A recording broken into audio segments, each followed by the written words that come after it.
relatively quick. It's part four of part four of episode 28 of Uncommon Conversations. My guest today, sorry, I hate multitasking. There we go. What the hell? There we go. Yeah. All right. So there are people, I think, on the left that I think people should be, I think people should be honorable with. There are people that I think are honorable. I think that, Kyle Kalinske is, again, like I said, if this were 2016, I would say Cenk Uygur, but I'm not. I think Joe Rogan is slightly on the left, so I would say Joe Rogan. I think people I think that somebody who I look up to in many ways, and who is in many ways a leftist hero of mine. And I think in many ways it's so funny because the right, while not knowing it, has actually used his principles, not his principles, but the way he communicated information better than the left has. And that man is Abbie Hoffman. And Abbie Hoffman is somebody who was a member of the Chicago 8, or also known as the Chicago 7, and he was very famous for being subversive, and he was very famous for making jokes, and he was like this hippie. He was very profane. He was very famous for, two things he did was he threw with his comrades, with a bunch of people. He threw a bunch of money at the Wall Street floor. He also tried to levitate the Pentagon. He also wrote "fuck" on his face, and he wore an American flag. He was actually called into that floor of the House because he violated the flag code. Because he wore an American flag as a T-shirt, and he went in dressed as George Washington, and then during his trial, Chicago 7 trial, which he's most famous for, to satirize the judge, him and his partner Jerry Rubin wore judge's robes to satirize the judge, and this is, I think, in many ways, I think Abbie Hoffman and Jerry Rubin are what the left should aspire to be. Because I don't see any sense of fun in the left anymore. There's this really big sense of self-seriousness. It's very much like, oh, I'm a lefty and I'm very serious. And it's like, you listen to AOC and you're like, she's speaking our marginalized communities, and she speaks in this high-pitched voice. And I support AOC. I remember when AOC won, and I remember really shocked. I supported AOC. But but the left is so self-serious that there isn't this kind of funny sense that there used to be. And I think that that's why things like the intellectual dark web have kind of became popular, because being edgy comes with being right-wing now. Milo Yiannopoulos really understood this. Milo Yiannopoulos, in many ways, was like a right-wing Abbie Hoffman, where Milo Yiannopoulos even said to be the only way to be edgy now is to be a conservative. And now, being conservative or being libertarian is being edgy. Because I remember telling you this. It's I literally, on Wednesday, I had a debate with my fellow students about fucking safe spaces. And I was like, is this still a fucking debate? And I was like, I don't know about you, but I always thought that safe spaces were wasn't that I always thought that was something that ended in 2016. Because I thought that was the biggest punch towards I think the millennials basically ruined I think the millennials had valid concerns in regards to economics, but just I think that they ruined their own cause, like protesting fucking Halloween costumes and shit like that, talking about how Halloween costumes are somehow racist and It was misogynistic. literally like a white girl that dressed in a kimono or whatever, a traditional Asian dress, Japanese, I think. Yeah, And yeah, uh, and yeah, they were yeah, saying she was doing anything but being respectful or like yeah, honoring, like even if you don't want to consider it honoring, like she isn't disrespecting their culture by dressing yeah, like them yeah. And that's for not like, Halloween. and that's not like, and like, it's like, and because of political correctness, it allowed Donald Trump to say things that were just incorrect. It allowed him to say, we need a total and complete shutdown of Muslims in America. He's like, oh, that's just politically incorrect, even though that's actually racist and that's actually bigoted. You can say, like, because these left-wing college kids have completely just, they say everything is racist. Now the word racist has no fucking meaning anymore. Yep. And that's my Yeah, problem. It's like, part of yeah, the reason why Trump got away with what he got away with. And I'll share a quick story. I've only gotten sick to my stomach 3 times from something that wasn't physical, from something that was like emotional in nature. And one of those occasions was when Trump retweeted a video where one of his fans yelled out white power. yeah, Because it was like, after all this time, because here's the thing, it was the boy who cried wolf. After all this time where it seems like the left is calling all these BS, you're like, that's racist, that's racist, that's racist. Eventually you're like, okay, only if it's really definitively racist am I going to even like consider it or believe it. Now I'm not, that's not where I try to situate myself, but I saw the push in that direction.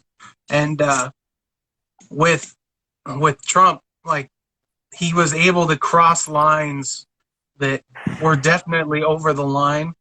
Like when 3 of the 4 congresswomen that he's talking to are from the United States, and he tells them all to go back where they came from, like mm-hmm. that's not like explicitly racist, but that's as like explicitly racist as you can get without being explicitly racist. Yeah. Um, And then you can like, say that's just being and one of politically them was from incorrect. another country, so you could have said it about her. And like, there's still this general like, if you are anti-American, yeah, get the fuck out of the country. Go fuck yourself. We don't need you in this country if you're anti the values of the society. But and so like some people could graft onto it and be like, that's kind of what he was saying. But I don't. But anyways, that is one example of like of where he crossed the line like definitively. And you can even still say, I don't think he's ultimately philosophically a racist or anything. He's just an asshole. But because here's the thing, like I don't like when Ben Carson is your HUD secretary and you used to date women of color and you've had many business relationships with people of color and no one really talked about you as a racist until you became a Republican. No, It's no, hard to that's say you're not actually a true. racist, No, but I'm that's not true. totally willing to acknowledge he's an asshole. And there's an overlap. Like racism has a spectrum, and the bottom of the spectrum just goes into being just an asshole territory. Like just being like, you're not saying anything about black people in general, but you're kind of being a dick to some Yeah, I black agree. people in the moment. I agree. I agree. I will like. Sorry if I just said no, it's not true, because people were talking about how Donald Trump was a racist before he ran for president. Do you know about the Central Park Five?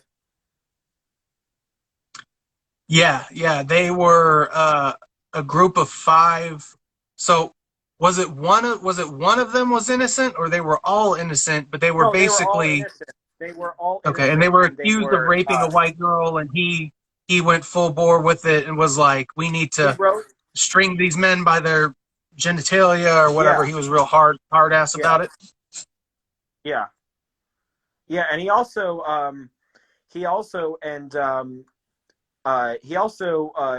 was accused of his father was in the Klan.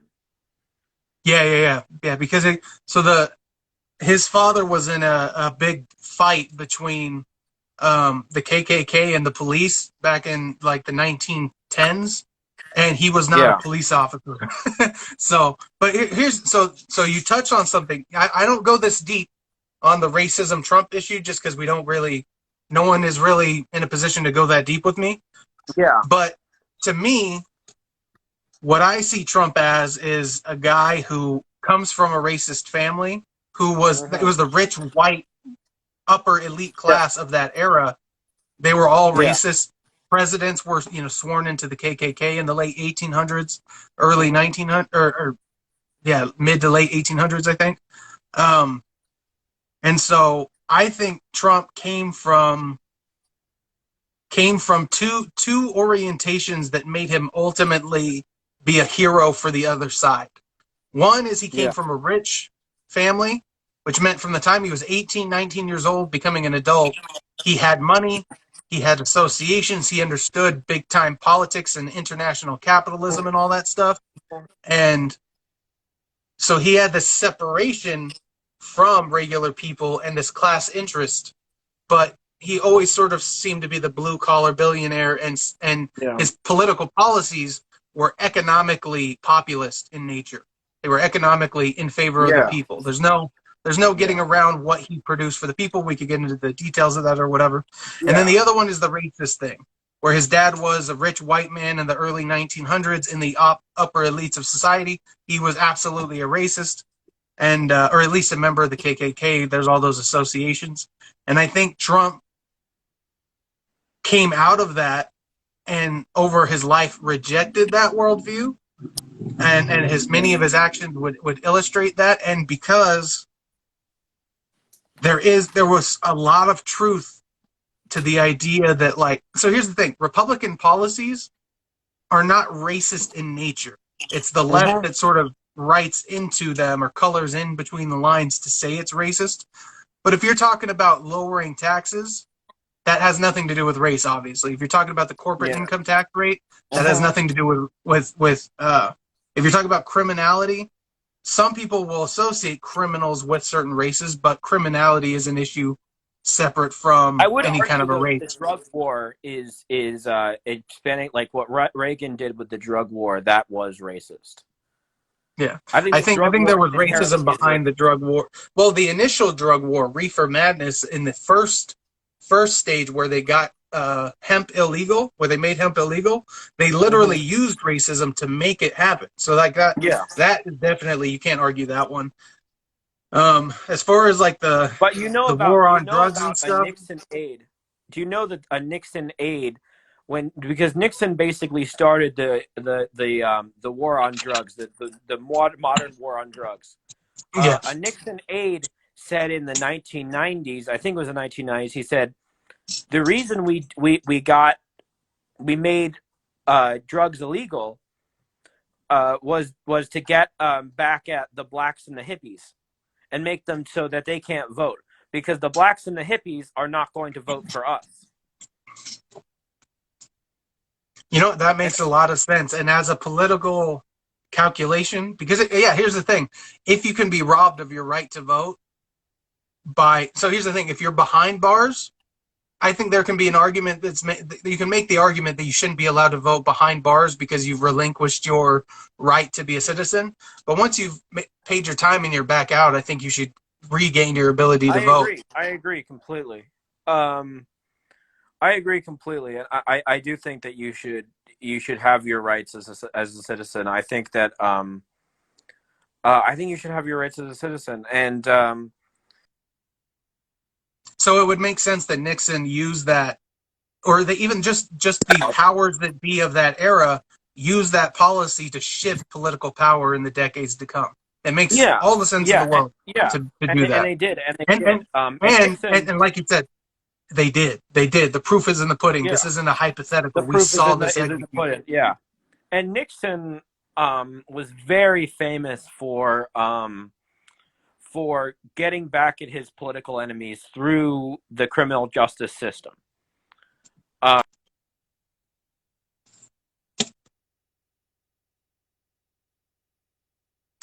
It temporarily froze, but you'll come back on. This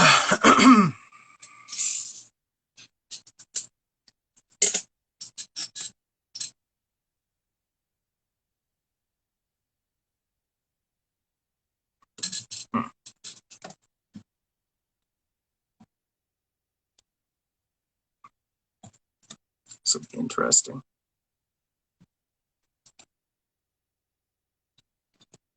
Boom, and boom. All right, let's see if this works. All right. Okay. So Nixon was famous for using the criminal justice system to combat political enemies. Two cases that are kind of, one is actually getting very famous, and one is I don't think a lot of people outside of like progressives know about. The one that I think is getting very famous is the 1968 Democratic National Convention, the Chicago 7. That was basically done. The LBJ government said that was the Walker Report that was viewed as a that they said it was a police riot. They did a report and they said it was a police riot, but the Nixon administration used a part of the anti-riot use an anti-riot provision in the Civil Rights Act to prosecute these anti-Vietnam War protesters, and yeah, so that's what they did, and then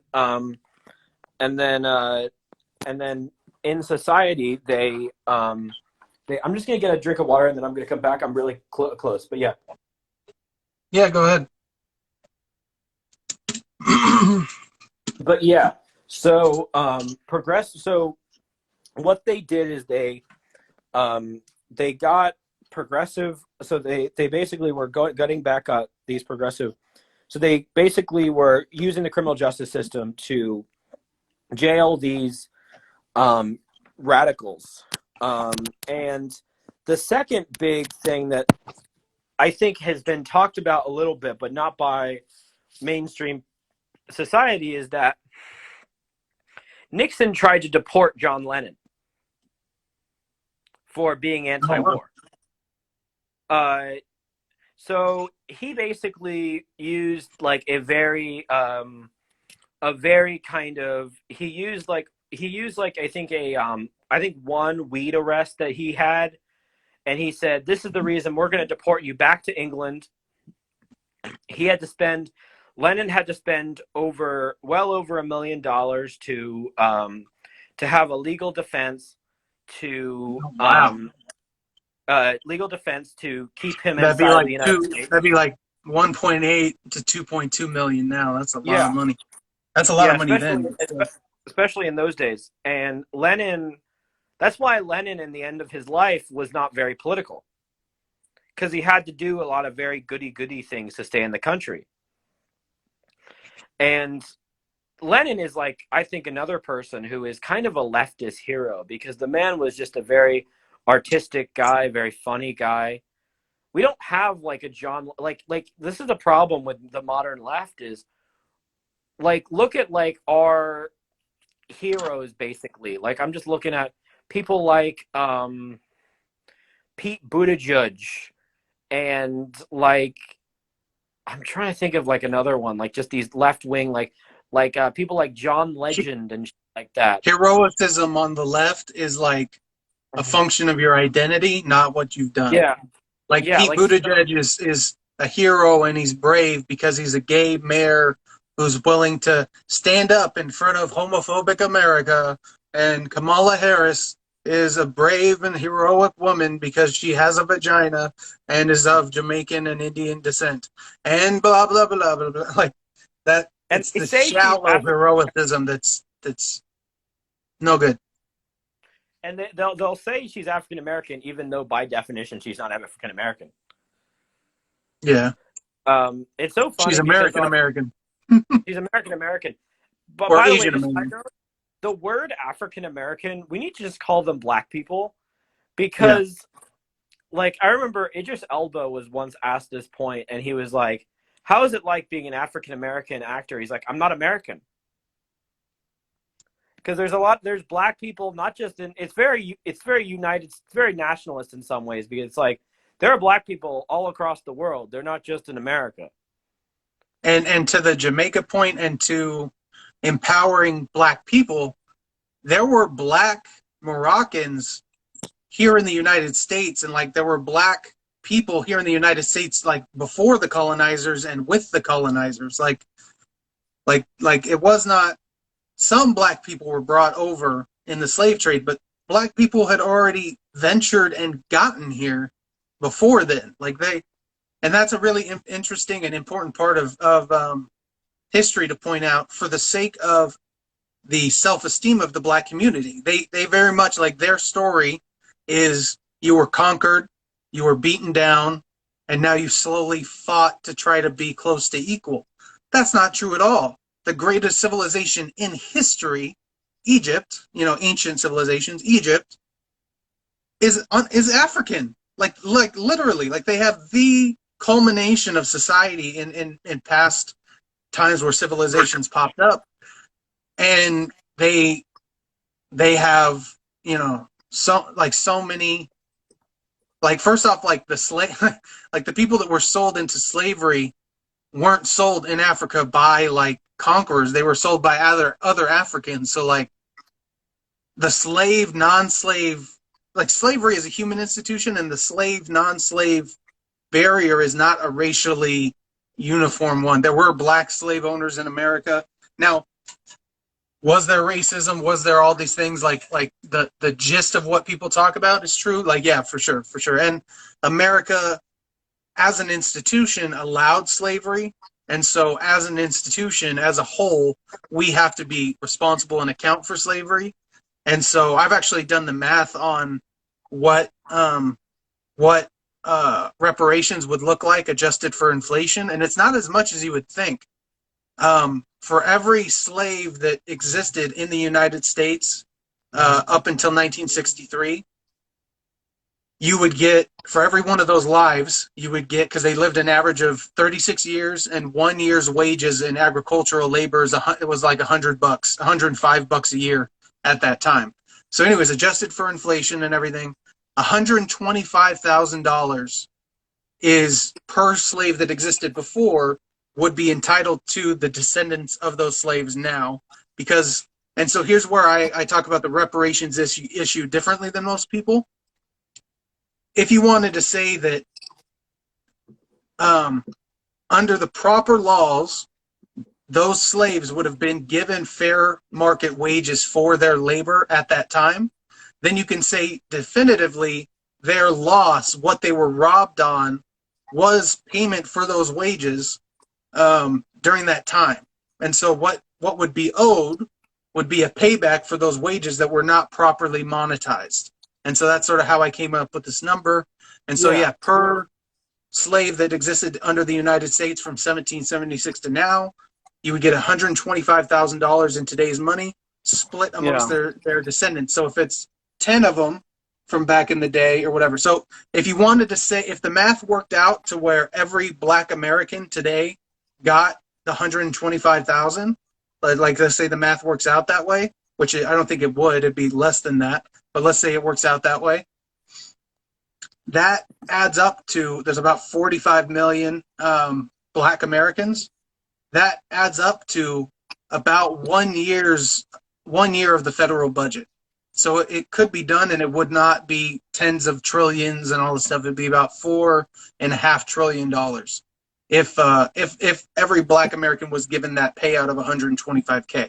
Now again, it'd be how many slaves in the history divided by how many descendants are living today. And so I don't know how all that math would work. But anyways, reparations are an interesting topic because, like, there is a very strong argument, and Marianne Williamson, who is an interesting woman, very interesting. who I don't agree with on a lot. I don't agree with her all the time, but I agree with her on a lot. But she was basically she was very kind of passionately, she made the case, I think, on the Room Report for reparations.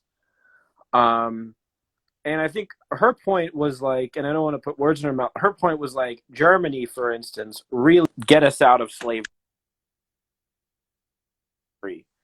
and like not slavery. They really try to like repair their relationship with the Jewish people, like after the Fourth Reich was the Third Reich was fallen.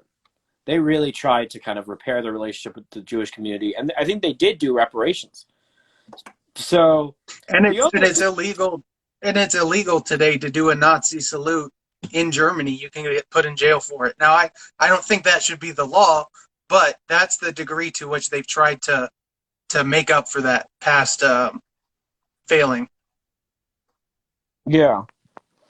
Yeah, and I think that's definitely too much. I'm very pro free speech. But I just think that like there is like a thing where I am kind of a penny pincher where like I'm like any money from like I'm like one of the things that I think would benefit all Americans, I think, is some form of another of a Medicare for all system. And I think that would help African American, not African. I kept fucking. That would help Black people. That would help Hispanics. That would help everybody. And it's been proven in other societies that kind of system can work. That kind of national healthcare system could work. Whether we can we can implement some form of private healthcare in addition to that. And I'm definitely not in favor completely of Bernie's bill that it like includes dental care and like. I want to point you real quick in a couple directions. Look into Germany's social healthcare system. Look into Australia's social healthcare system, and then look into Canada's, and or the UK, Canada or the UK. That'll give you a good sense of the different versions of single payer that have been implemented. Yeah. And Germany is the most interesting to me for the following reason. Innovation in healthcare means future lives that are saved. So if we don't have innovation, we don't actually ever see those people die. We just don't see them live. And so it's easy to not see the importance of innovation in healthcare, and it's easy with the single payer systems to bury all innovation. Like out of the UK, almost no innovation comes out of the UK in terms of technology, distribution, and types of drugs and things like that. Germany and the United States are very, very high in creating new drugs and new products. And so I'm personally interested in, and I have my own program and all these things. I've done videos on these policies to sort of give my way I would do it. But Germany has a lot of innovation and covers healthcare for their citizens. And so I'm really interested in how exactly that works. I think in those directions. The UK, Germany, and Australia are the best three. Yeah, and actually, it's funny because my father my father's from UK and he's also a citizen of Australia, so I actually have somewhat experience of it. And my dad is not like a progressive person at all. My dad, I remember when I was like a young socialist, I was like very big into Jeremy Corbyn, and I remember my dad like would send me. I remember when Corbyn had his big loss, Dad like sent me all these texts of Corbyn losing. To rub it in your face. Yeah, rub it in my face. But I was big into Jeremy Corbyn. But he's not a progressive guy at all. In fact, he probably would identify with the Conservative Party. But even he would say, like, yeah, I think that there should be some form of a national healthcare system because we need it. And I don't think we should be overly generous. I don't think we should be, but you say innovation, and like Bernie Sanders talks about this. Have you ever seen Bernie Sanders' talk on Joe Rogan? Yeah. Yeah, but one of the most kind of I voted for Bernie Sanders in the primaries of 2016 and was following Bernie from 2015 on. A friend of mine sent me when Bernie went on to the Stephen Colbert show, and he was and I vibed with Bernie immediately. He was authentic. He showed he cared about people. He was in his own way. Like, I disagree with him on policy, but he was trying to actually forward the ball on the football field in terms of helping people. And so I like Bernie a lot. Anyways, I just wanted to explain. I voted. But yeah, I've been following Bernie since like 2016, since I got into politics, and then I voted for him in 2020, and then I voted for Biden in 2020. Basically, I was very much in favor of some form. I think single payer is. I think that I think it's the thing is I think like some form of another. Like, I don't know if we should be overly generous. I don't think we should be. But one of the things he brings up is we give a lot of money to big pharma in order to give them money for research and development. And what happens is they just produce a lot of Me Too drugs, which are just the same drugs, just maybe they change a little bit. And that's what they do. Me Too, yeah. So they're just called Me Too drugs. I mean, it has nothing to do with the Me Too movement, which I actually don't want to I actually, before we close, I want to talk about it. And we still have time. Yeah. But I definitely want to talk about the Me Too movement. But Me Too drugs. Me Too drugs, they're bullshit, and that's what the money from the research and development from the government is subsidizing, and that they do the same thing with ExxonMobil. They do the same shit with the oil companies. It's like research and development, and the research and the development never fucking comes. Yeah. Or in the case of the mRNA vaccines, all of the money that was put behind creating this vaccine, and the technology of the mRNA vaccines in the first place, those specific vaccines, came from our own military. But the patent and the ability to produce those vaccines, the Pfizer ones specifically, and many others, we won't let them build those factories and stuff to build those overseas. We've limited the number of factories for the sake of maximizing profits. And that's a big problem, is that they won't give the vaccine to poor countries, and I mean that's wrong. And then it's did you hear about health insurance companies? They stopped covering COVID related illnesses. I did not hear that. No. They basically said so. The health insurance companies during COVID, they basically said, we're going to cover completely COVID-related illnesses, anything, no copays. No copays, no deductibles. We're just going to cover it completely. They stopped doing that recently, which is bullshit, because we're still in a pandemic. We have the Delta variant coming along. When I'm in college, I have to wear a fucking mask. And have you ever had to wear a mask for a long period of time? That shit is painful. I worked in a freezer warehouse for a couple months and had to wear a mask when I was doing that. Yeah, they're not fun. And I don't know. I don't know. I think the proper use of an N95 mask when you're actually sick makes sense. Everyone using shitty masks all the time is a hysterical reaction to a pandemic, in my opinion. Especially when everyone's vaccinated.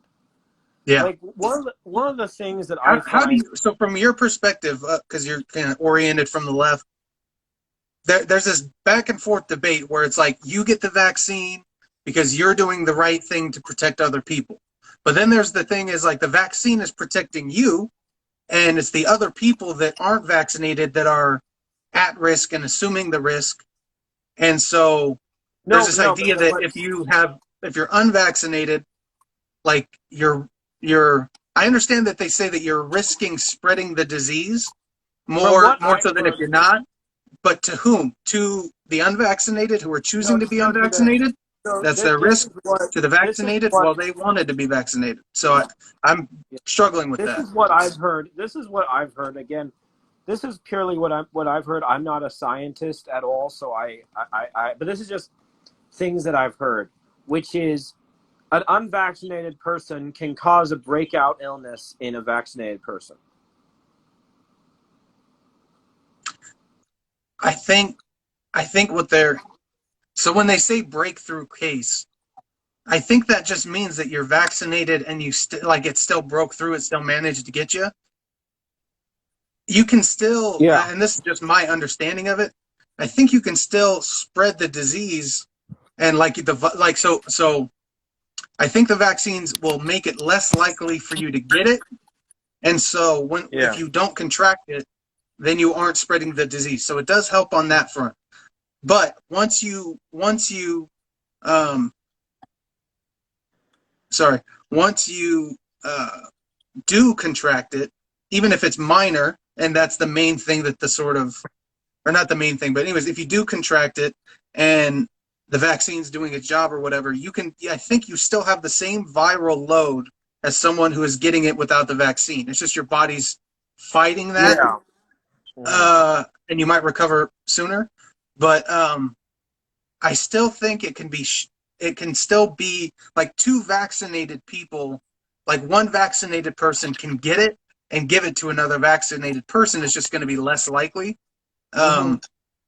And the viral load and I'm all evidence points to you at least spreading it less if you're vaccinated.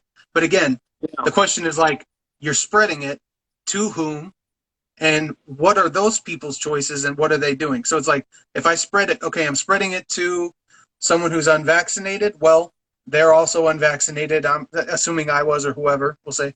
Then they have the opportunity to get the vaccine. And if they've chosen not to, that's their decision. And that's my decision or whatever. And the people that have gotten the vaccine have protected themselves.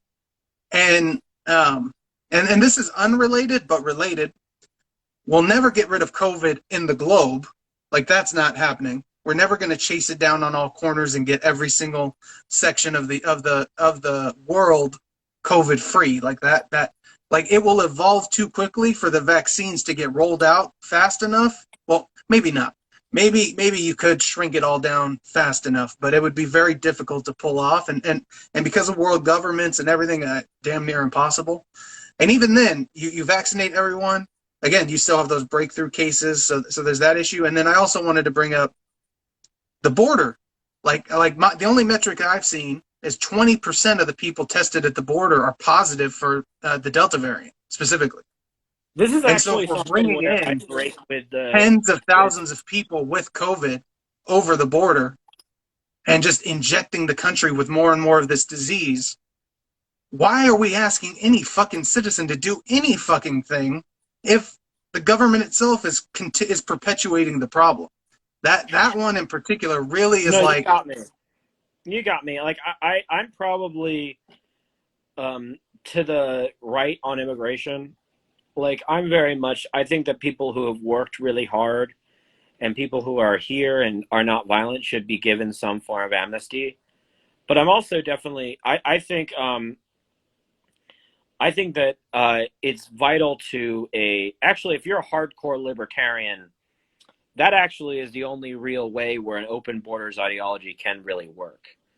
Because in order for there to be a welfare state, you need to have strong borders. Like one of the biggest one of the hardest places to immigrate is Australia. Australia, they're really big on taking back immigrants really weirdly. they have for any Avatar fans, Avatar: The Last Airbender, for any Avatar fans out there, Australia literally has a Lake Laogai where they send their immigrants that show up on the beaches, send them illegal immigrants, send them to the prison that's off the island to go and be held there. So like they are hard fucking core with that shit. No, they are hardcore. But like Australia is also like one of the most left-wing countries in the world. Like Yeah. they have legal prostitution, Medicare for all, very left-wing country, but they have a very strong border. Like when I went to They have COVID camps. yeah, They have the COVID gulags. They're very in left wing. Canada, Gerard Way from My Chemical Romance said like the hardest place like he went through with border patrol was Canada, and he said he's been to Russia. He said it was harder to get into Canada. All these are really progressive places, and all of them have very, very, very strong border protections. And I'm in favor of some form of border protections. I think what ICE did in 2018 was wrong. I'm very against separating children from their families. I'm very against.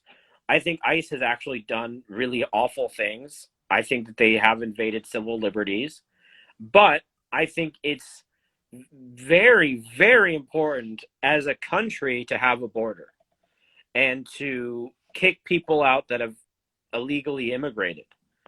Again, I'm fine with people that have not, people that are not, people who are not illegal immigrants, people who are not violent, people who are illegal immigrants who are in this country already, and they've been in this country for 6-7 years now, and they're in this country working hard, working at the shittiest jobs, and they're technically undocumented. Like, I'm fine with giving them amnesty. I think they should be given amnesty. But I also believe that there should be a wall. I think there should be some form of border protection. Yeah. But I think that's just vital for a welfare state. And like one of the things I have a criticism of Bernie Sanders is Bernie Sanders was actually back before he was like a presidential candidate, before he was like when he was just like a socialist candidate from Vermont. He was actually a pretty like hard-line anti-immigration guy, if you remember. Yeah. He actually said open borders is a Koch brothers scheme.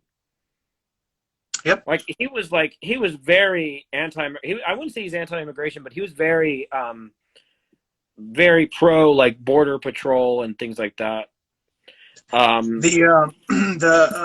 The thing is, like, if you come from the Marxist communist pro-labor against the capitalist, the ownership class, if you're part of that whole school and team, you kind of have to understand that labor is a commodity, and if you artificially increase the supply of any commodity, it's going to dilute the value. So too much immigration too quickly is anti-labor. It's anti-working class. And it's just basic supply and demand. It's labor and jobs. If you have too much labor and not enough jobs, the value, it's less scarce, the value goes down. And so I'm totally on board with that. But honestly, like, even if you're a libertarian, if you actually, and it's crazy to me that I'm the one that has to say this, if you actually think about the execution on an open borders policy, where you say you get to come in as long as, even if you get rid of the welfare consideration, let's say there's no welfare system, whatever. That means that, and there's 330 million, or we'll say there's 260 million Americans that can vote. If 270 million communist Chinese sympathizers showed up tomorrow and got the right to vote, they could vote and make us a part of China in a week. Like that, like if your country is the geographical land you're on and the people within it. And so if you just replace the whole people within it, you've changed the country. You risk by definition of bringing people in with a different ideology, different worldview, changing the ideology and worldview of your country. And so if you think it's a good thing, I think China should have tons of immigration. It'd really help. But like, does Norway need a ton of extra immigration? Probably not. They're probably doing fine. They're doing fine. And the thing that is interesting, and I think you've mentioned this word before, and this is something I actually really want to discuss with you, which is the American. I Say that again. really Sorry, you despise. cut out a bit. So the term that I really want to discuss with you is there's a term that right wingers like to use, and I think I've discussed with you is anti-American, and I really despise that word because of its history. That's understandable. Let's time travel back to the 1950s, 1960s. If you were a socialist or a progressive of any kind, you were anti-American. There used to be a House of Un-American Activities Committee back in 50s, 60s. Travel to 2004. You're against the Iraq War. You think it's a dumb war. You think it's a waste of resources. You think it's murdering innocent civilians. You're anti-American. People like the Dixie Chicks, the bands like the Dixie Chicks were viewed as anti-American. Green Day looked at as anti-American. Now you have people like Matt Gaetz, Josh Hawley, who say, oh yeah, the Iraq war was stupid. And they make that a pivotal part of their ideology. And they'll talk about, I'm anti-war, but they still say anti-American. Well, if you just go back 10 years ago, people like Matt Gaetz, Josh Hawley would be considered anti-American. That logic. Yep. Yeah. No, you're dead on, man. That term anti-American is manipulated, and there's sort of two flavors of it. There's against the country, and then there's against the foundation, beliefs, ethos, and creed of the country. There's like the philosophical, and then there's like literally you're just so like if someone gets down on a knee instead of standing for the national anthem, I can understand how someone would perceive that as anti the nation, because you're not joining us in our activity that is supposed to unite us as a country, right? We're standing and saying we are committed to our country together as a united peoples, and that person doesn't want to participate. I can see how that's like an anti the nation, anti-unity type of an issue, and so anti-American in that sense. But more so you're talking about the philosophical or the identity of America, not just the nation of America.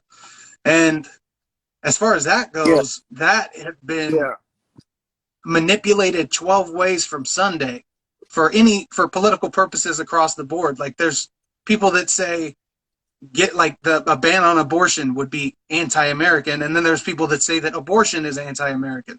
There's people that say like you said, like the Iraq war, not going into the Iraq war is anti-American, and then there's people that now say going and having that war is anti-American. And so that's absolutely a tool. Can we start a new? Yeah.